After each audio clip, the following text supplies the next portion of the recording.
Boa noite, igreja. Boa noite a você que nos assiste através da internet.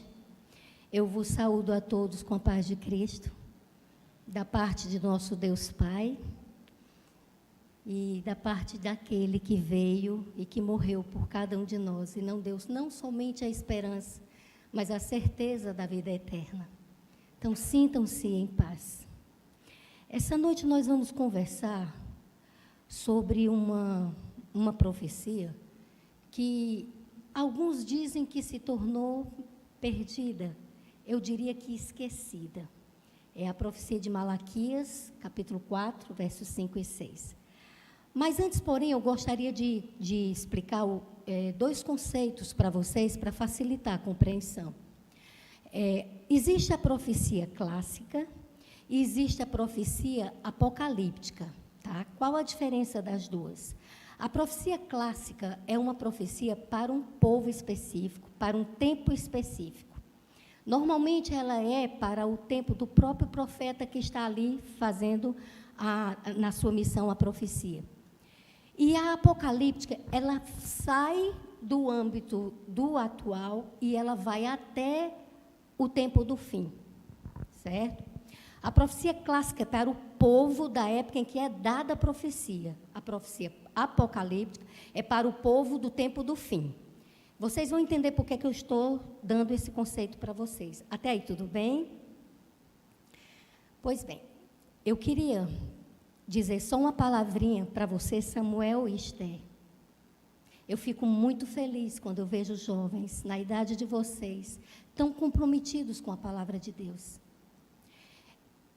Eu tenho muita esperança que Jesus volte nessa geração, porque o ataque de Satanás está muito forte contra a infância e a juventude, porque ele sabe, gente, que vai ser essa geração que vai enfrentá-lo nos últimos dias.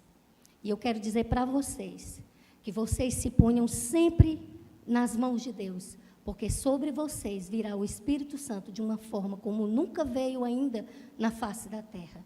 E será a geração de vocês que vai enfrentar as forças do futuro. Tá? Permaneçam firmes. Mas vamos lá. Vamos orar, porque nós vamos abrir a palavra de Deus.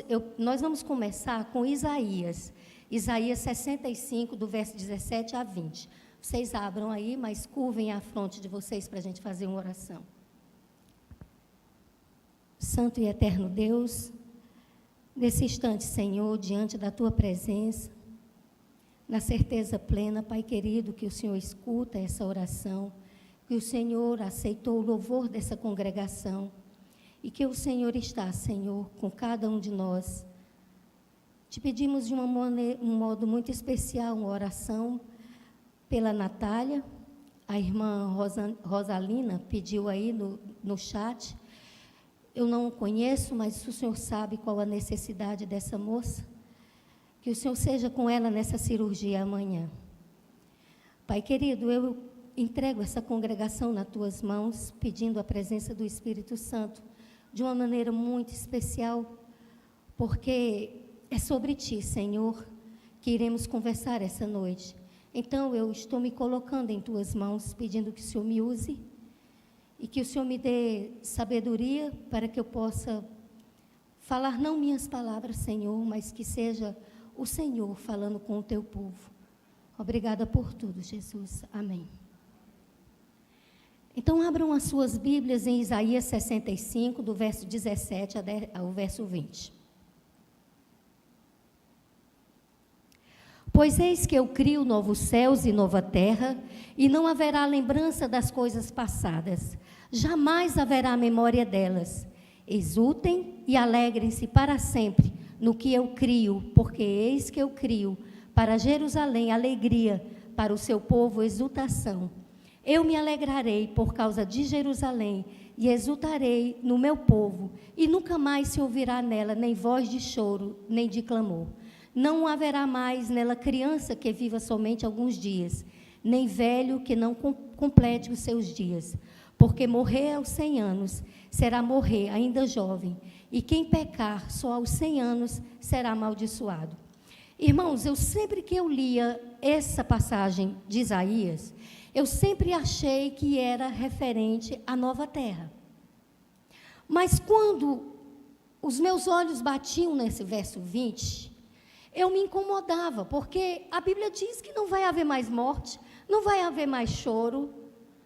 E aqui está dizendo, porque morrer aos 6 anos, será morrer ainda jovem, e quem pecar será amaldiçoado. Morrer, pecar, amaldiçoado, como pode ter isso na nova terra? Então aqui a gente vai ter que aplicar dentro daqueles conceitos que eu falei para vocês. Profecia clássica e profecia apocalíptica. Ela então se enquadra para Israel. Então ela é clássica, tá certo? Eu estou colocando isso aqui para vocês para poder facilitar a compreensão de vocês com relação a Malaquias. Então, na verdade, Isaías ele está fazendo uma profecia clássica para Israel, mas salta do tempo dele, cujo enfoque primário é local e nacional, para o futuro escatológico do novo céu e da nova terra. Há uma mistura de local e futura. É como Mateus, né? Quando fala da tomada de Jerusalém e, ao mesmo tempo, apresenta a nova terra. A gente tem que ler a palavra de Deus observando bem esses detalhes.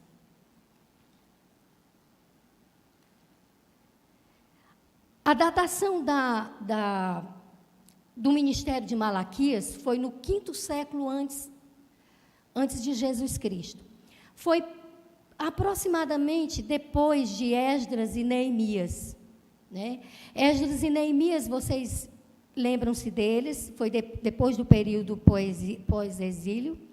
Eles vieram e eles trabalharam todo um processo de reforma e reavivamento espiritual.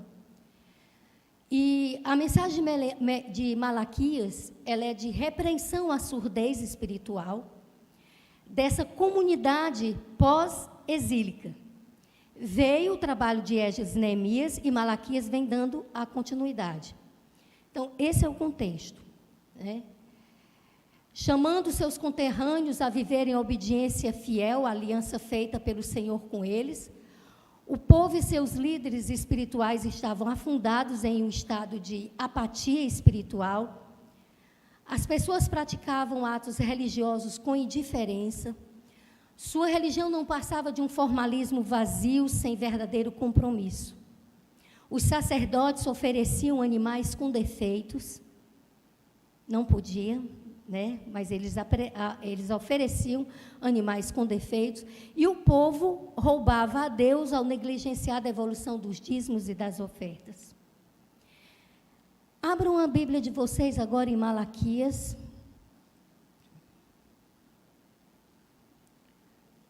No capítulo 4. No versos 5 e 6. Mantenham a mão de vocês que a gente vai mexer um pouquinho no livro de Malaquias, certo? Encontraram? Então, versos 5 e 6. Eis que eu lhe enviarei o profeta Elias, antes que venha o grande e terrível dia do Senhor. Ele converterá o coração dos pais aos seus filhos, e o coração dos filhos aos seus pais, para que eu não venha e castigue a terra com maldição. Quando é este grande e terrível dia do Senhor? É o dia da volta de Jesus. Malaquias aqui está fazendo referência ao dia da volta de Jesus. Jesus não voltou ainda, não é?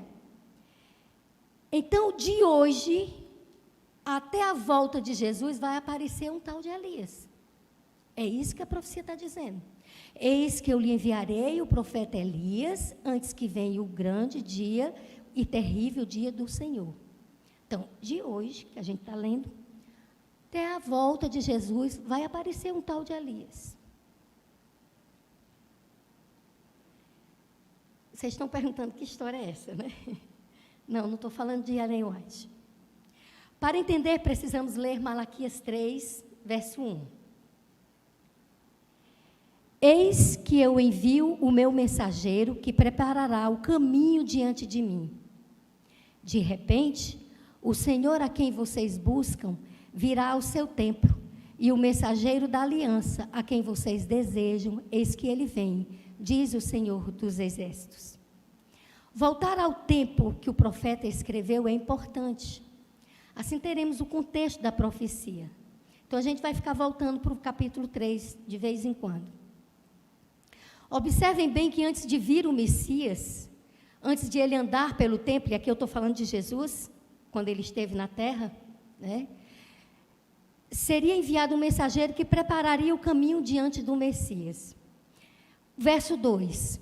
Mas quem poderá suportar o dia da sua vinda? E quem poderá subsistir quando ele aparecer? Porque ele é como o fogo do ourives e como o sabão dos lavandeiros.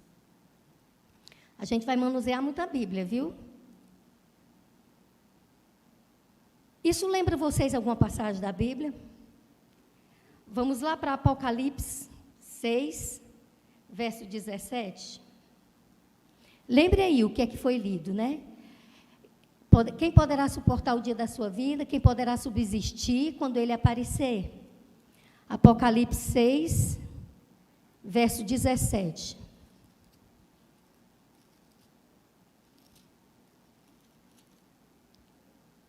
Eu estou construindo para a gente chegar num ponto, tá?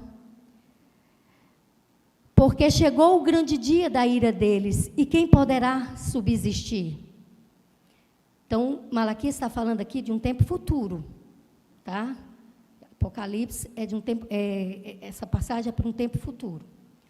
O verso do texto de Malaquias diz, porque ele é como o fogo do ourives e como o sabão dos lavandeiros, como se fosse um alvejante, aquele que limpa e deixa tudo bem alvinho, né? Isso remete novamente a Apocalipse. Vamos lá para Apocalipse 3. Apocalipse 3, verso 18. E depois a gente vai para 22, verso 14. Aconselho que vocês comprem de mim ouro refinado pelo fogo, para que você seja de fato rico. Compre vestes brancas para se vestir, a fim de que a vergonha de sua nudez não fique evidente. E colírio para ungir os olhos, a fim de que você possa ver. Aí, 22, verso 14.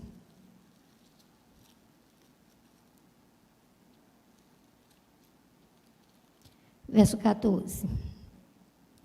Bem-aventurados aqueles que lavam as suas vestes, para que tenham direito à árvore da vida e entrem na cidade pelos portões. Fora ficam os cães, os feiticeiros, os impuros, os assassinos, os idólatras e todo aquele que ama e pratica a mentira. Eu ressalto para vocês esse termo aqui, pratica a mentira. Não é essa mentirinha nossa do dia a dia que o Apocalipse está se referindo. O Apocalipse aqui está se referindo àquela mentira que é contada dentro das igrejas. Quando a palavra de Deus é distorcida e que as pessoas são desviadas do caminho do Senhor, porque deitam a verdade de Deus por terra e inventam as suas próprias verdades. Então, vão ficar de fora todos aqueles que não falarem a verdade do Senhor. Tudo bem até aí? Vamos prosseguir com o nosso estudo. Agora vamos ver o verso 3 de Malaquias 3. Ele se assentará como derretedor e purificador de prata. Purificará os filhos de Levi e os refinará como ouro e como prata. E eles trarão ao Senhor as ofertas justas. Vocês estão guardando na mente de vocês a leitura que vocês estão fazendo, né? O texto fala de alguém que vai vir antes de Jesus, e aqui é a segunda volta dele, que vai vir antes de Jesus, e esse será chamado de mensageiro. O mensageiro vai anunciar o anjo da aliança. Quando a Bíblia fala sobre o anjo da aliança, esse anjo aí é maiúsculo, é Jesus Cristo, tá certo? Temos então duas mensagens aqui. Alguém está anunciando Jesus, o Messias, e alguém está anunciando o grande e terrível dia do Senhor. Quem é esse aí? Esse é o Elias que vai vir. Quem é? Na profecia de Malaquias 3, diz que um mensageiro seria enviado para preparar um caminho. Em Lucas 1, você encontra o mesmo termo de preparar um caminho para habilitar para o Senhor um povo preparado. E o anjo fala que ele virá no poder e no espírito de Elias. Em Lucas 1, está dizendo que vai converter os corações dos pais aos filhos.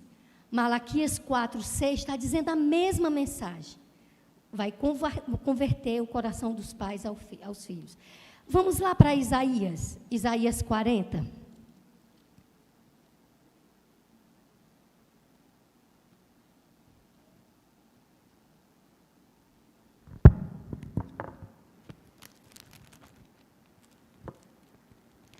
Isaías 40. Verso 3 e 4.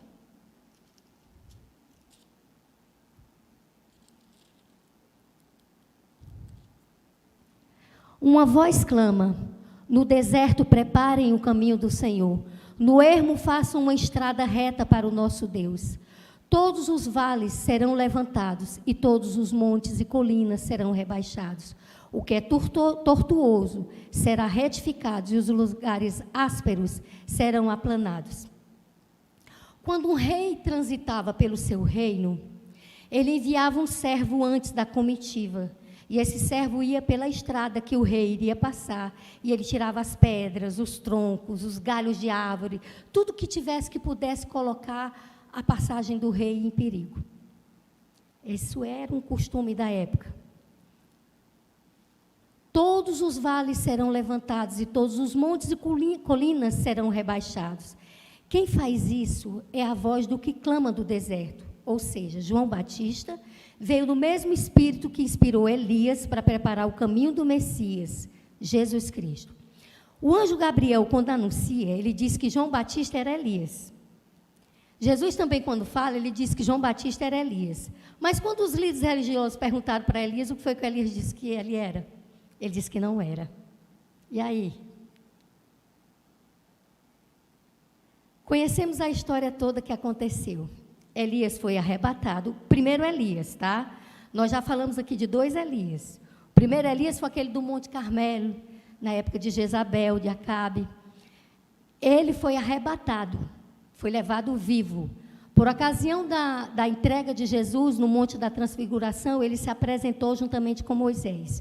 Então, havia na cultura dos líderes, dos estudiosos daquela época, o pensamento e a ideia que essas passagens aqui faziam referência ao fato de que Elias iria vir de verdade. O mesmo Elias, ele não tinha morrido, ele iria vir novamente. Era assim como eles interpretavam. E eles, por isso que eles perguntaram para João Batista, é você o Elias? É você o Elias?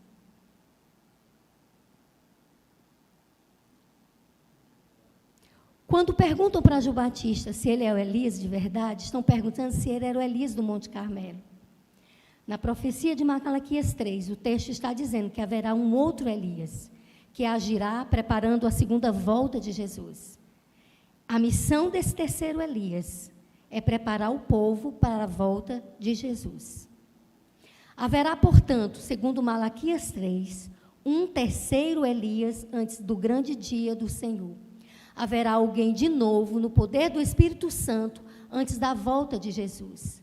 O que é esse espírito e poder de Elias? Deixemos que a própria Bíblia nos explique em Malaquias 3, verso 1 e 3, quando a gente já leu, né? A gente já fez a leitura, vem dizendo, ele é um mensageiro da aliança, a quem vocês desejam, eis que ele vem, diz o Senhor dos Exércitos, ele é como o fogo do ourives, ele vem no poder do Espírito Santo. O mesmo Espírito Santo que inspirou João Batista, que inspirou Elias, o primeiro Elias, vai estar sobre esse terceiro Elias.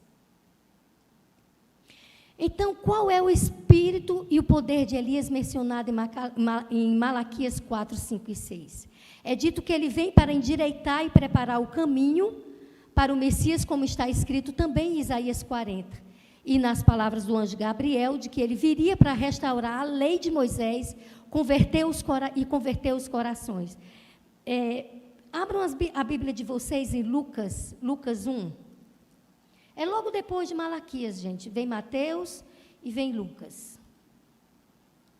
Lucas 1, do verso 13 ao verso 17.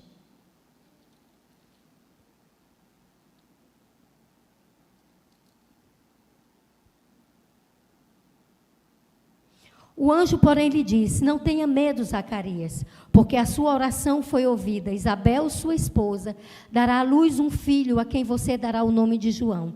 Você ficará alegre e feliz, e muitos ficarão contentes com o nascimento dele, pois ele será grande diante do Senhor. Não beberá vinho, nem bebida forte, e será cheio do Espírito Santo. Já desde o ventre materno ele converterá muitos dos filhos de Israel ao Senhor seu Deus, e irá diante do Senhor no espírito e poder de Elias.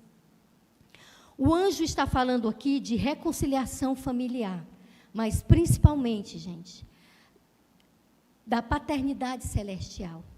Os filhos de Deus serem de novo filhos de Deus. Tanto as palavras do anjo Gabriel como as de Jesus são citações de Malaquias. Identificamos o primeiro Elias, que veio na época de Acabe, identificamos o segundo Elias. E a Bíblia nos avisa que antes de Jesus nascer nesse mundo, né, alguém viria no poder, como a gente viu na palavra, que é João Batista. Para a gente descobrir onde está o terceiro Elias, vamos para Apocalipse 14. Apocalipse 14, versos 6 a 12.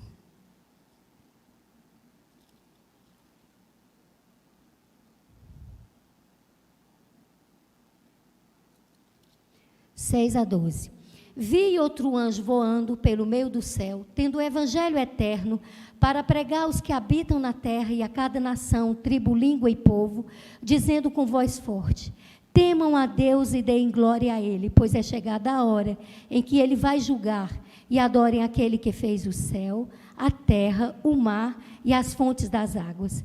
Seguiu-se outro anjo, segundo dizendo: caiu a grande Babilônia, que fez com que todas as nações bebessem o vinho do furor da sua prostituição.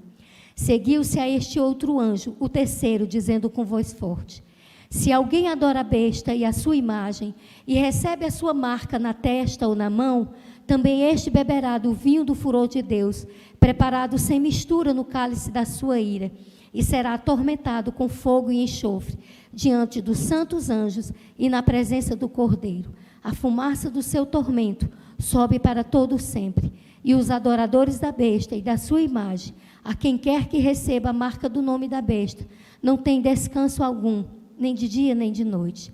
Aqui está a perseverança do santo, os que guardam os mandamentos de Deus e a fé em Jesus.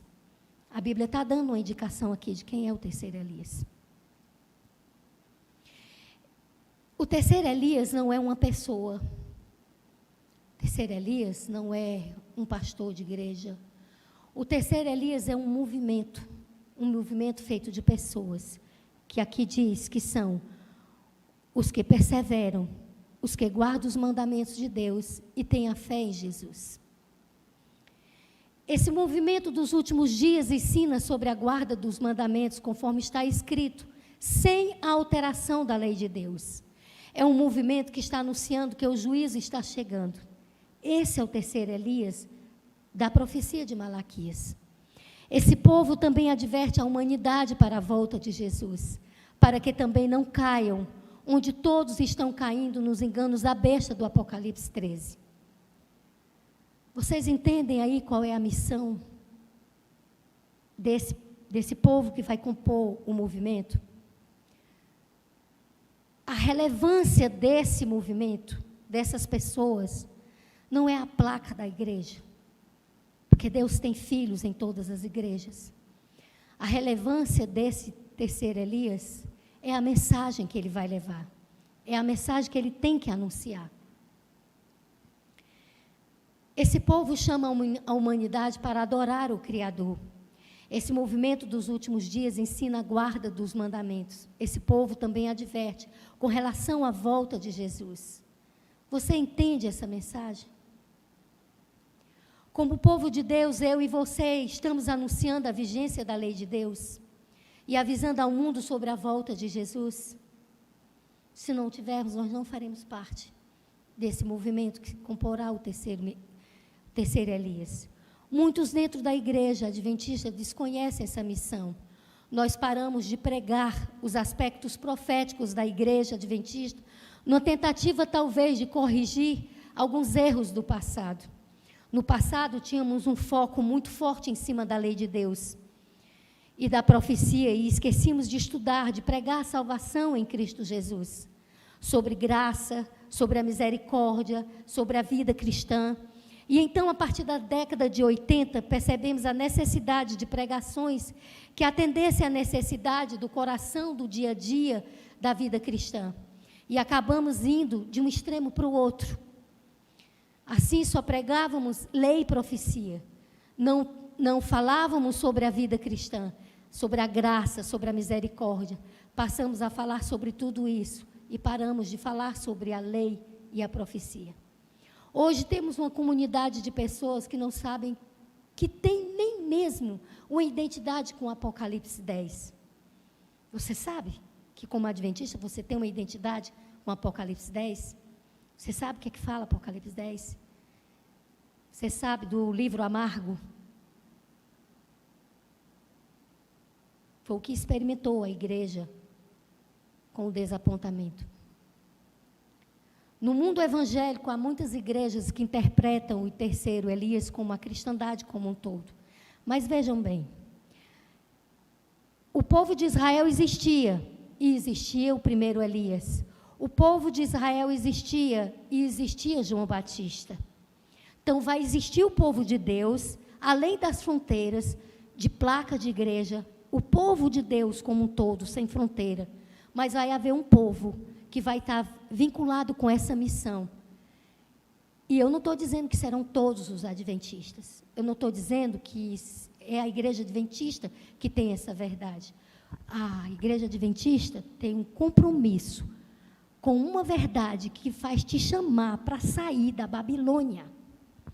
Então, é essa a relevância da igreja adventista. No meio da cristandade como toda, é em relação à sua missão. A relevância é só a missão, porque nós temos, a verdade de Deus foi deitada por terra. A maioria das igrejas evangélicas dizem que o sábado não é mais o dia do Senhor, mas nós cremos que ele permanece como o dia do Senhor. E a gente tem que anunciar essa verdade, porque nos últimos dias, se vocês olharem João, quando ele fala sobre a adoração a Deus, ele não utiliza a palavra Deus, aqui de Apocalipse 14 que a gente leu. Ele utiliza Criador, porque vai estar nessa época aqui na terra, se dizendo Deus. E vai estar muita gente adorando e achando que está adorando a Deus. Então, João tem o cuidado de não usar a expressão Deus, mas usa Criador. Vocês entendem? Quando Jesus vier, Jesus vai ficar nas nuvens dos céus. E o seu povo vai se encontrar com ele nas nuvens dos céus. Jesus não vai pisar nessa terra. Guardem isso na mente de vocês. O enganador, o mentiroso, vai estar aqui na terra, confabulando com os grandes da terra, ensinando para o povo, fazendo curas, milagres, usando os demônios com a aparência, falando de ressurreição. Só vai enganar aqueles que não estiverem atrelados com a verdade, que não estiverem estudando a palavra. Porque quem estudar a palavra vai saber que Jesus não vai estar aqui pisando na terra. Guardem isso na mente de vocês. Às vezes, cometemos os mesmos erros de orgulho religioso e afirmamos que somente nós somos o povo de Deus. Isto não é verdade. A igreja de Deus é ampla. Deus tem muitos filhos e filhas fora da igreja. Na verdade, eu ouso dizer que há mais filhos de Deus fora do que dentro da igreja. Assim como é verdade que há características do terceiro Elias, que não pertence à comunidade cristã como um todo. O terceiro Elias chama de volta para a lei de Deus, anuncia a vinda do Senhor e anuncia a unidade da família espiritual. Isto nos fala de uma missão para com os judeus, para com os cristãos e todas as nações, porque todos são filhos de Deus e devem se preparar para se encontrar com o Senhor Deus na sua volta. O terceiro Elias tem a missão de restaurar as verdades que estão esquecidas, inclusive em meio à cristandade, e o sábado é uma delas. Observe, o sábado é o que confirma a adoração ao Criador. Adoração é entrega. Quem você adora? Não se iluda pensando que pelo fato de vir aqui, de estar aqui, de estar sentado no banco, isso dá garantia a você de ser um adorador. A palavra de Deus diz, esse povo me louva com a boca, mas o coração está distante de mim. Para Deus não é suficiente ser membro da igreja. Para Deus é preciso ser discípulo. E ser discípulo é a gente ter em mente que a gente pode ter a cabeça decepada. Que a gente pode perder o amor dos familiares. Que a gente pode ser traído por aqueles que são amigos. A gente pode ser torturado, a gente pode perder a vida. Ser discípulo é entender que é receber a poeira do mestre que vem caminhando à frente de nós. Não é tempo para brincar mais, não, irmãos. Não é tempo para brincar mais. É tempo de acordar. É tempo de se enxergar como o terceiro Elias. E de entender qual é a missão do terceiro Elias. É de chamar a responsabilidade para si. Porque é verdade que Deus é o grande evangelista. Deus é quem vai, na verdade, cumprir a missão de pregar o evangelho a toda nação, a toda língua, a todo povo, a toda tribo. Mas Ele nos dá a graça e a alegria de participarmos desse projeto. E se negligenciarmos tão grande projeto, nós não merecemos a eternidade.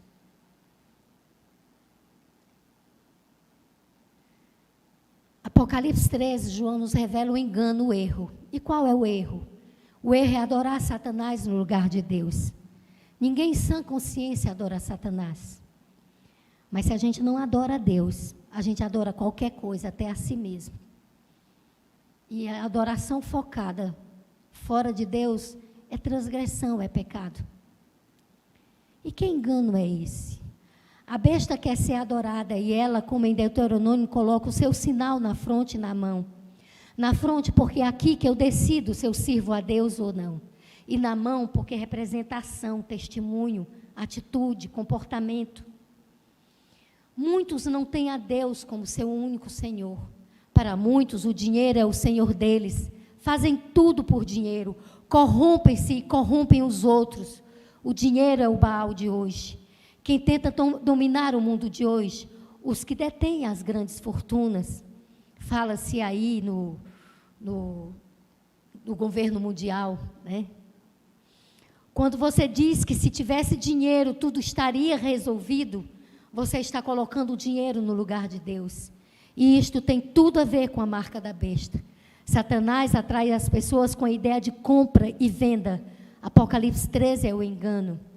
Estude a Bíblia. Apocalipse 14, por sua vez, diz: aqui está a verdade. E esta verdade não é a verdade humana, filosófica, ideológica. É a verdade de Jesus Cristo. A verdade ela não é relativa. A verdade é absoluta. A verdade é Jesus Cristo. Por quê? Porque Ele viveu tudo aquilo que ele falou, que Ele pregou de boca. Uma vez, eu fui levar eu tinha um passarinho doente, ele não voava, ele tinha as perninhas tortas. A Isabelle, quando pequenininha, viu ele e disse: mamãe, vamos cuidar desse passarinho, porque ele não vai sobreviver. E eu levei para casa e eu pensava que ele não ia sobreviver. Sabe quantos anos sobreviveu essa passarinha?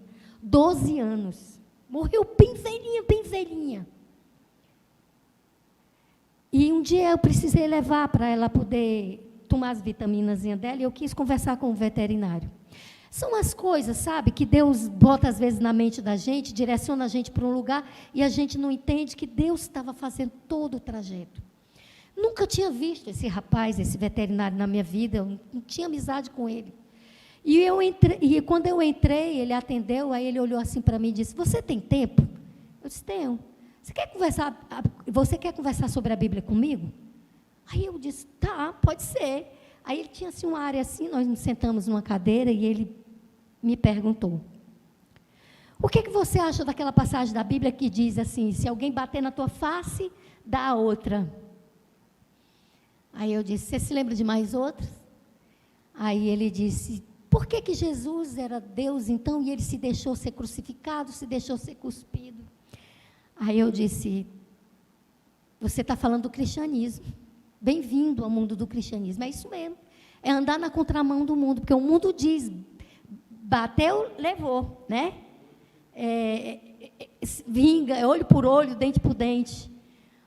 Mas você sabe qual é a outra face que a Bíblia está falando? É a face que Jesus deu quando ele estava ali sendo crucificado, e eles estavam mangando dele, caçoando dele, humilhando, e ele disse: Pai, perdoa, porque eles não sabem o que fazem.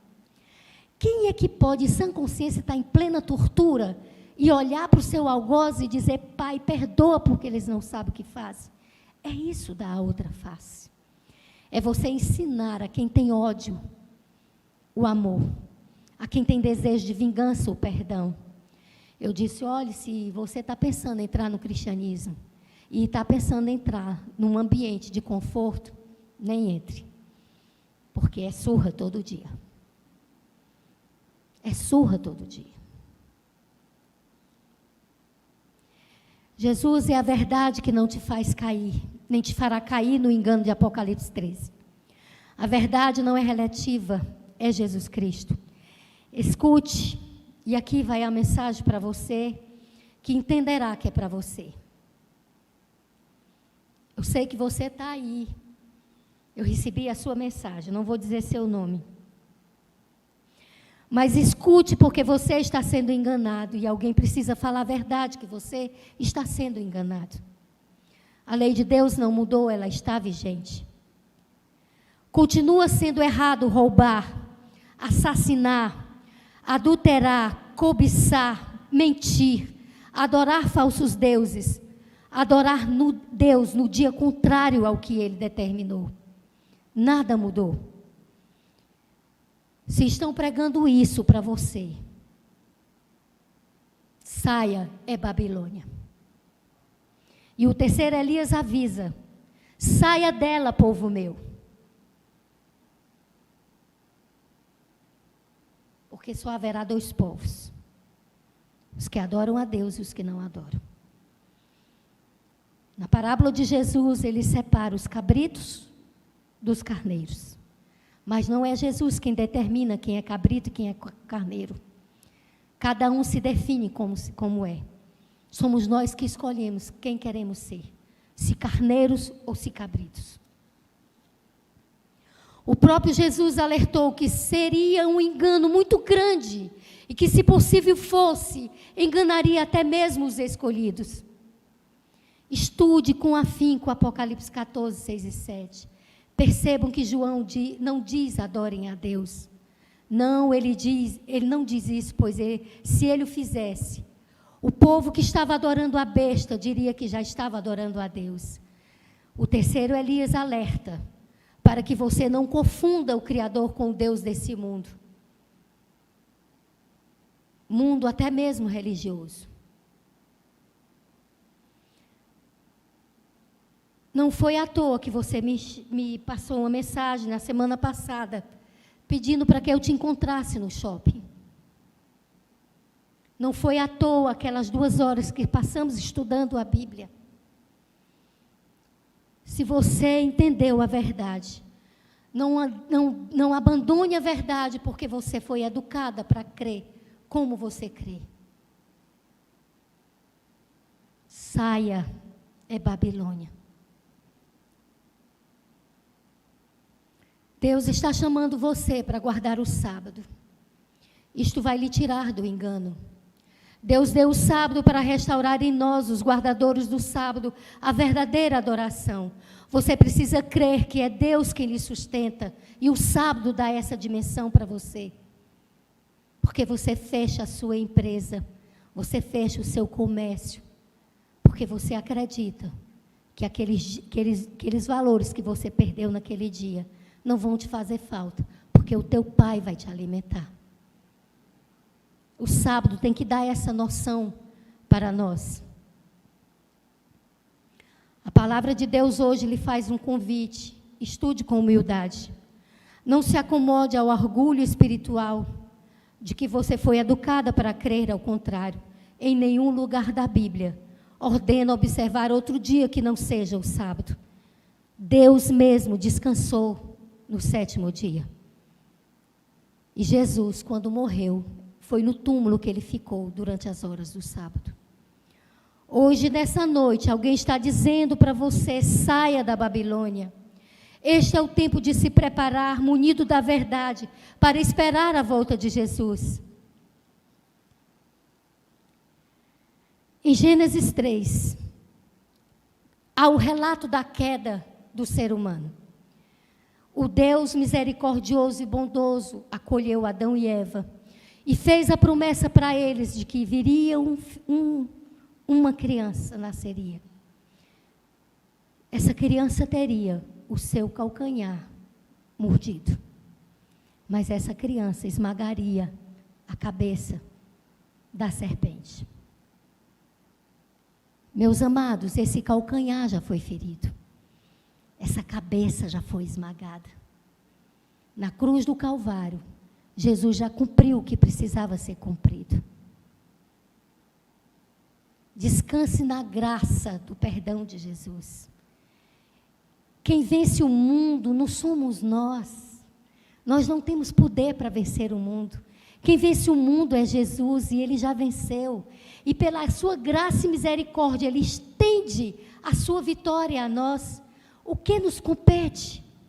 Com a fé, agarrar essa graça. Não se confie na sua fé, não é a sua fé que nos salva. É a graça de Cristo que nos salva. A nossa salvação é uma obra 100% de Deus.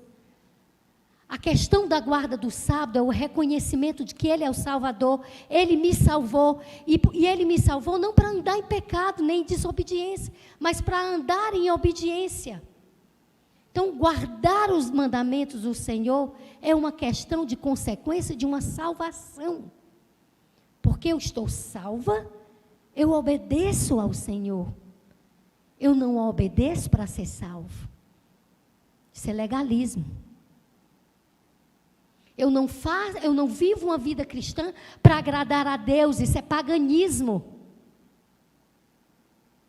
Eu não motivo Deus a olhar para mim, Ele tem motivações próprias para me amar.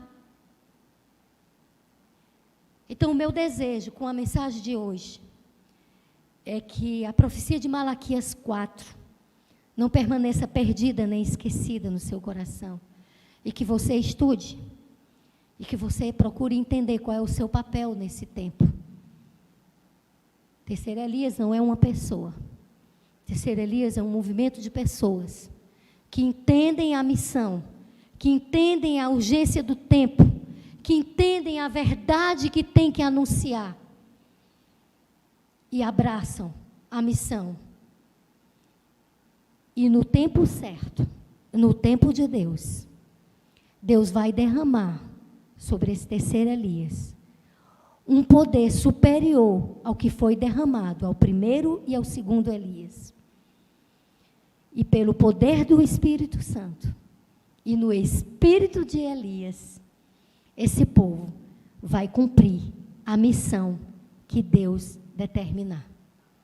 Então, que cada um de nós converse com o Senhor e procure entender de que lado vai querer estar. Se vai querer ser o terceiro Elias, ou se vai querer só ser apenas mais um no meio da multidão. Vamos orar?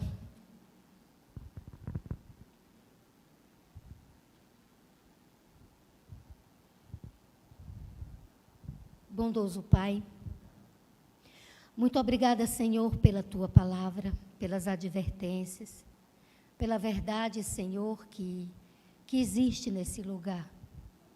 Obrigada porque vamos sair daqui, Senhor, alimentados por Ti. Na certeza plena, Senhor, de que o Espírito Santo esteve aqui, está aqui e estará conosco até a consumação dos séculos. Obrigado por essa graça. Senhor, eu te peço que o Senhor abençoe cada pessoa que escutou e que escutará essa mensagem. Que o Senhor nos desperte. Que o Senhor faça o trabalho que precisa ser feito na nossa mente, no nosso coração.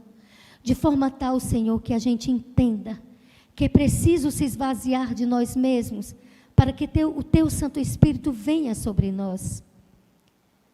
Nos ajude, Senhor, nos ajude a nos desfazermos desses deuses falsos que nos iludem no nosso dia a dia. Nos ajude a entender na simplicidade do Teu Evangelho o poder da transformação, Senhor. Nos concede a graça de sermos transformados por Ti. Abençoa-nos agora que vamos de volta para os nossos lares. Livra-nos de todo o mal. Dirige as nossas vidas. E, por favor, Senhor, derrama sobre nós o Teu Santo Espírito. É o que te pedimos em Teu santo nome, hoje e sempre. Amém, Jesus.